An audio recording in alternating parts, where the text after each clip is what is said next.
Thank you all for hanging around. I want to appreciate our fans. I know these midweek games put a burden on them from a time perspective, but the national exposure that we get as a university, we can't put a dollar figure on it.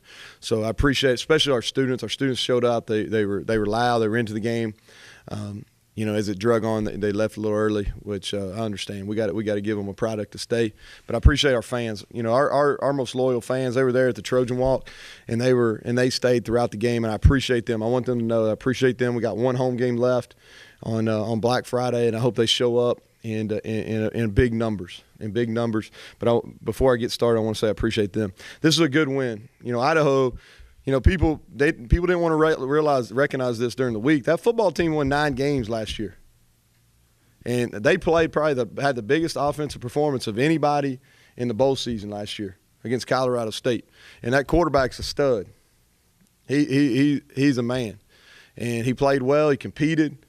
He threw some balls into tight windows. They got 2 receivers that are really good players. Number one, I thought had a great game. I haven't looked at the stats, but we had a hard time defending him, and he keeps getting better. But the quarterback is a player, and he'll play in the NFL. He was tough. He got hit. He came back.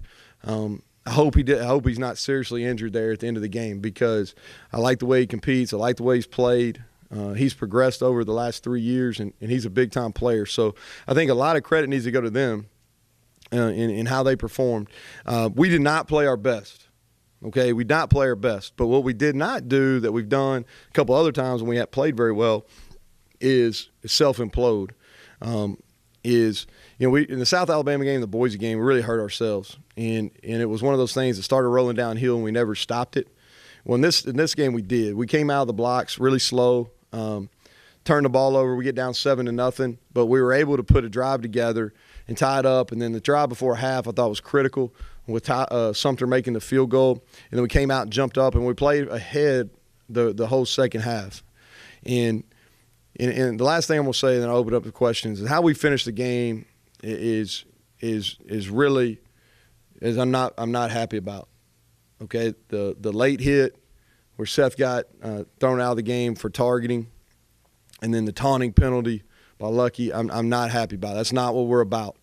But I'm not going to let 2 plays within the last 30 seconds of the game, all right, take away that we just won the football game.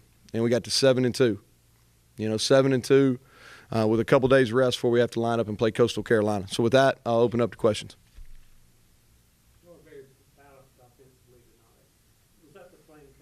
We did. We felt like, they've gotten consistently better. If you look at their season as a whole, they came in here. I think were they 3-5 coming in. I think that's the right. But they really played good football, with the exception of 1.5 games, the Missouri game and the UNLV. But the rest of it, they played really competitive football. Had an opportunity to beat App at home there and lost it late. Another game within the league, they had a chance to win. But defensively, over the course of the last 3 years with that defensive coordinator, they've got consistently better. And they've got 2 defensive ends that are really good players. The 2 linebackers, I think number 3, who hurt us on offense, when he played offense, he hurt us tonight as well. But I think the Ellis kid is a upper-level Sunbelt player. I think he'll be a first-team All-League player. And then the Lashley kid is one of the better linebackers in our league. So they played good defense with the exception of that Missouri game.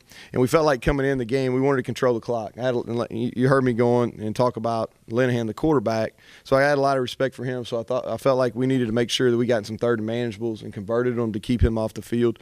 We got the run game going. We struggled early in the passing game. They had not covered the pass very well coming into the game. They did better against us than they'd shown on film. But it was good to get Jordan back out there. I thought Josh ran the ball well too, but Jordan had a big game for us.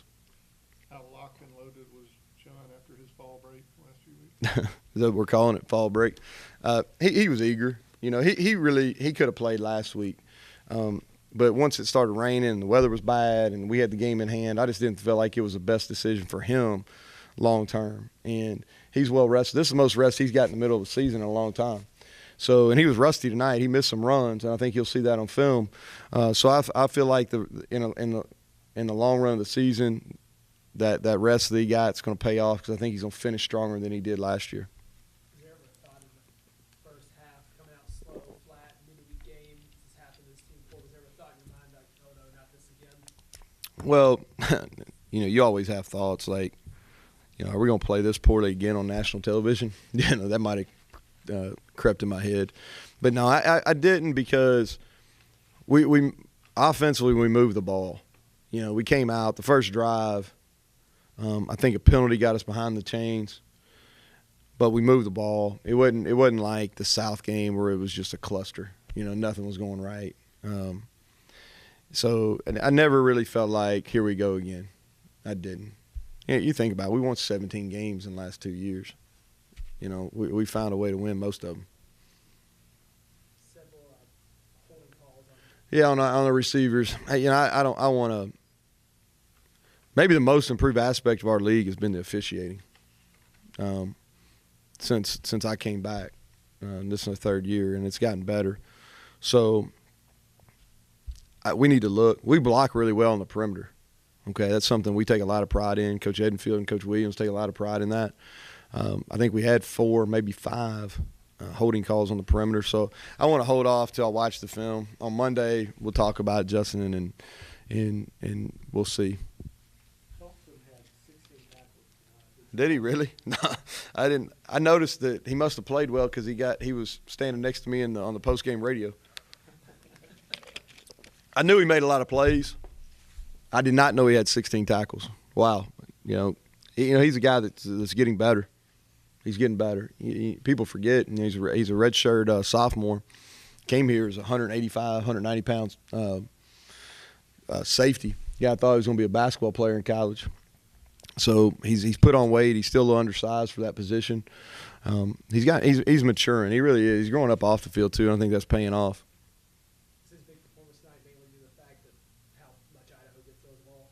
No, I don't think so. He plays linebacker. He plays outside linebacker for us, and I think Vic does a good job playing to his strengths. He's a long kid that he's good in coverage. He's difficult to throw the ball over. I don't know how many of those tackles are downfield, but usually when Will he plays Will linebacker for us, so I think he made a lot of plays on the run game coming from the outside in. We played a little bit of a light box.